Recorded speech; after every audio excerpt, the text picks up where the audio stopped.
Mga kababayan, Assalamualaikum warahmatullahi wabarakatuh. Madayaw umayo adlaw kaninyong tanan. Magandang araw sa inyo lahat. Marami sa atin ang nag-aalala. Patuloy ang pagtaas ng presyo ng mga pangunahing bilihin at kasabay ng pagtaas ng presyo ng langis, mas matindi ang magiging hirap.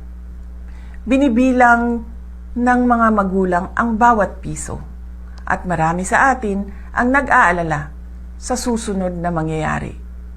Nais kong ipaalam sa inyo, hindi kayo nag-iisa.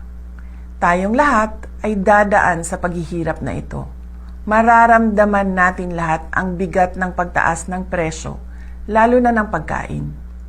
Ngunit meron pa tayong magagawa bilang mamamayan at isang komunidad. At lalong merong kailangan gawin ang pamahalaan.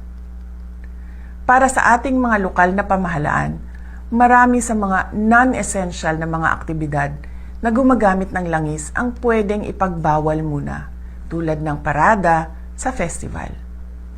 Bumuo ng komite para bantayan ang presyo ng bigas, mantika, pamasahe at iba pang pangunahing bilihin na apektado ng langis at bigyan ng maagang abiso ang mga mamimili at negosyante sa pagtaas ng presyo. Magbahagi ng impormasyon sa pagbabago ng presyo at turuan ang pamilya ng praktikal na hakbang sa pagtitipid, tulad ng pagbawas ng paggamit ng sasakyan at kuryente. Palakasin ang suporta sa lokal na magsasaka at maliliit na supplier upang mabawasan umasa sa imported na produkto para makapagbigay ito ng buffer sa biglaang pagtaas ng presyo. Magpalabas ng mga orders sa pagtitipid sa LGU na susundin ng lahat ng opisina kasama na ng barangay. Bilang individual na mamamayan, ang mga sumusunod ay iilan lamang sa mga pwedeng gawin na makakatulong sa ating pamilya. Bigyang prioridad ang pangunahing bilihin at planuhin ang budget ng pamilya. Bumili muna sa lokal na produkto upang palakasin ang lokal na ekonomiya at mabawasan ang epekto ng pagtaas ng langis. Bawasan ang hindi kailangang paggamit ng enerhiya tulad ng pag-carpooling, bisikleta at pwedeng ayusin ang schedule ng lakad upang mabawasan ang madalas na pagbiyahe. Ngunit ang responsibilidad na protektahan ang mga mamimili ay higit pa sa ating mga tao o komunidad.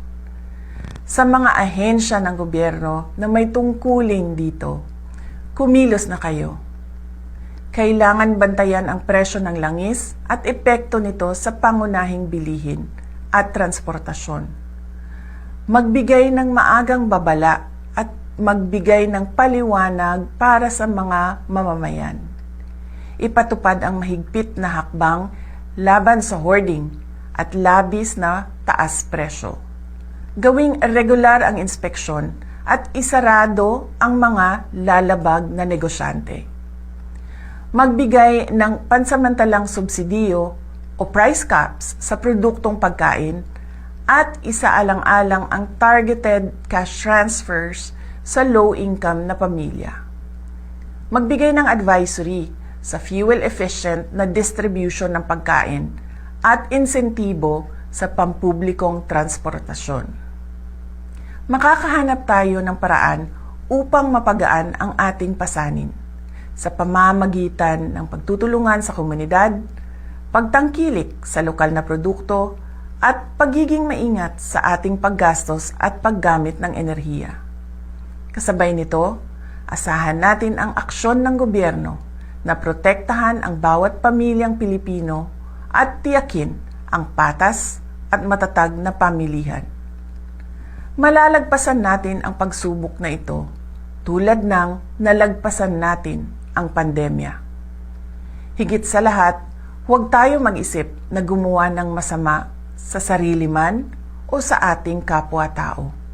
Mamuhay tayo ng marangal at may dignidad kahit tayo ay dumadaan sa kahirapan. Syukran.